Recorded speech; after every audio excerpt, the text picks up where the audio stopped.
ನಮಸ್ಕಾರ ನನ್ನ ಎಲ್ಲ ಪ್ರೀತಿಯ ತೆರಿಗೆದಾರರಿಗೆ.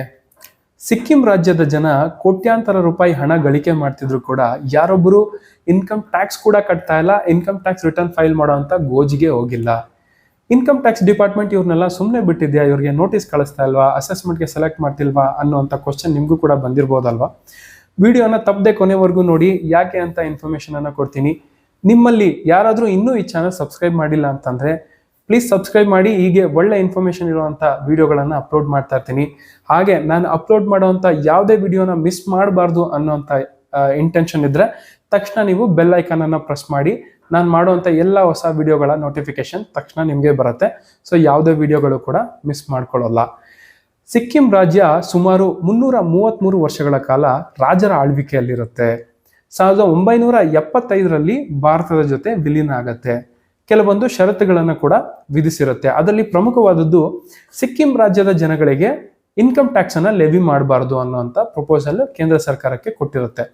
ಸೊ ಆ ಸಮಯದಲ್ಲಿ ಕೇಂದ್ರ ಸರ್ಕಾರ ಕೂಡ ಇದಕ್ಕೆ ಅನುಮೋದನೆಯನ್ನ ಕೊಟ್ಟಿರುತ್ತೆ. ಅಂದ್ರೆ ಈ ಪ್ರಪೋಸಲ್ ಅನ್ನ ಅಕ್ಸೆಪ್ಟ್ ಮಾಡಿಕೊಂಡು ಸಿಕ್ಕಿಂ ರಾಜ್ಯನ ಭಾರತದ ಜೊತೆ ವಿಲೀನ ಮಾಡ್ಕೊಂಡಿರುತ್ತೆ. ಈ ಕಂಡೀಷನ್ ಈಗಲೂ ಕೂಡ ಚಾಲ್ತಿಯಲ್ಲಿರೋದ್ರಿಂದ ಸಿಕ್ಕಿಂ ರಾಜ್ಯದ ಜನಗಳಿಗೆ ಯಾವುದೇ ತರಹದ ಇನ್ಕಮ್ ಟ್ಯಾಕ್ಸ್ ಅನ್ನ ಲೆವಿ ಮಾಡ್ತಾ ಇಲ್ಲ, ಇನ್ಕಮ್ ಟ್ಯಾಕ್ಸ್ ಅನ್ನ ಕಲೆಕ್ಟ್ ಮಾಡ್ತಾ ಇಲ್ಲ. ಅಂದ್ರೆ ಸಿಕ್ಕಿಂ ರಾಜ್ಯದಲ್ಲಿ ಜನರೇಟ್ ಮಾಡುವಂತ ಯಾವುದೇ ತರಹದ ಸೋರ್ಸಸ್ ಆಫ್ ಇನ್ಕಮ್ ಇರ್ಬೋದು, ಇನ್ಕ್ಲೂಡಿಂಗ್ ಇಂಟ್ರೆಸ್ಟ್ ಇರ್ಬೋದು, ಡಿವಿಡೆಂಟ್ ಇರ್ಬೋದು, ಈ ಎಲ್ಲ ಇನ್ಕಮ್ಗಳ ಮೇಲೆ ಇನ್ಕಮ್ ಟ್ಯಾಕ್ಸ್ ಅನ್ನ ಲೆವಿ ಮಾಡೋದಿಲ್ಲ.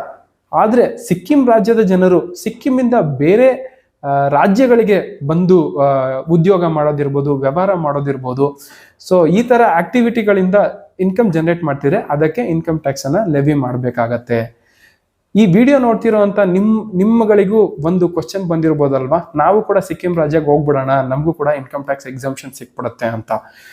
ಆಗಲ್ಲ ಇದು. ಯಾಕಂದ್ರೆ 1975ಗೂ ಮೊದಲು ಯಾರು ಸಿಕ್ಕಿಂ ರಾಜ್ಯದಲ್ಲಿ ಸೆಟಲ್ ಆಗಿರ್ತಾರೆ ಅವ್ರಿಗೆ ಮಾತ್ರ ಈ ಟ್ಯಾಕ್ಸ್ ಎಕ್ಸಂಪ್ಷನ್ ಸಿಗುತ್ತೆ.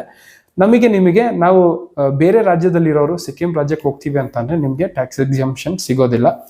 ಹಾಗೆ ಇನ್ನೊಂದು ಕಂಡೀಷನ್ ಇದೆ. ಸಿಕ್ಕಿಂ ರಾಜ್ಯದ ಮಹಿಳೆ 1 ಏಪ್ರಿಲ್ 2008 ಆದ್ಮೇಲೆ ನಾನ್ ಸಿಕ್ಕಿಮೀಸ್ನ ಅಂದ್ರೆ ಬೇರೆ ರಾಜ್ಯಗಳಲ್ಲಿರುವಂತಹ ವರನನ್ನ ಮದುವೆ ಆದ್ರೆ ಅವರಿಗೂ ಕೂಡ ಇನ್ಕಮ್ ಟ್ಯಾಕ್ಸ್ ಎಕ್ಸಂಪ್ಷನ್ ಸಿಗೋದಿಲ್ಲ. ಈ ವಿಷಯವಾಗಿ ಹೆಚ್ಚಿನ ಮಾಹಿತಿ ಬೇಕಂತ ಅಂದ್ರೆ ಕಮೆಂಟ್ ಬಾಕ್ಸ್ ಅಲ್ಲಿ ಮೆನ್ಷನ್ ಮಾಡಿ. ಏನಾದ್ರೂ ಕ್ವೆಶ್ಚನ್ ಕಾನ್ಫಿಡೆನ್ಷಿಯಲ್ ಇದೆ ಅಂತಂದ್ರೆ ನನ್ನ ವಾಟ್ಸ್ಆಪ್ ನಂಬರ್ ಅನ್ನ ಡಿಸ್ಕ್ರಿಪ್ಷನ್ ಅಲ್ಲಿ ಮೆನ್ಷನ್ ಮಾಡಿರ್ತೀನಿ. ನೀವು ವಾಟ್ಸ್ಆಪ್ ಮೆಸೇಜ್ ಕೂಡ ಡ್ರಾಪ್ ಮಾಡ್ಬೋದು. ನಮ್ಮ ಕರ್ನಾಟಕ ನಮ್ಮ ಹೆಮ್ಮೆ, ನಮ್ಮ ಕನ್ನಡ. ಜೈ ಹಿಂದ್, ಜೈ ಕರ್ನಾಟಕ. ನಮಸ್ಕಾರಗಳು.